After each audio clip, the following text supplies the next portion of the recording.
Arestado ang mahigit 20 miyembro ng isang grupo na nagkandado ng mga negosyong hindi umano nagbabayad ng buwis sa kanila. Pakilala ng grupo, sila ang bagong gobyerno at pagmamay-ari umano nila ang buong Pilipinas. Nakatutok si June Veneracion.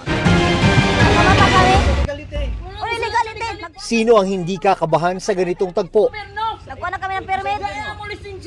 Armado ng itak at samurai, nilusob ng mga miyembro ng Federal Tribal Government of the Philippines o FTGP ang ilang establishmento sa Surigao City noong January 24. Ilak.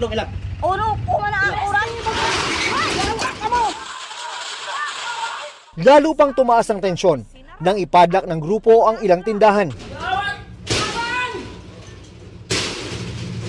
Pakilala nila, silaan nila ang bagong gobyerno at pagmamay-ari umano nila ang Surigao del Norte at buong Pilipinas. Nagkaroon po sila ng padlock operation at kiniklaim nila na hindi na pwedeng mag-operate dahil hindi nagbabayad ng buwis sa kanilang grupo. Halos isang buwan matapos ang iligal na pagpadlock sa mga establishmento. Sinalakay ng mga otoridad ang compound ng grupo sa bisa ng warrant of arrest sa kasong usurpation of authority.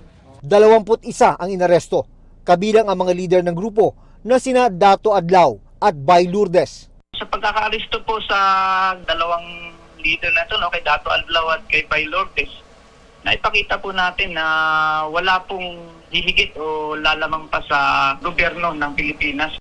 Nasa kustodiya pa rin ng PNP ang mga naaresto. Nakatakda silang ilipat sa Surigao City Jail. Para sa GMA Integrated News, June Veneracion, nakatutok, 24 oras.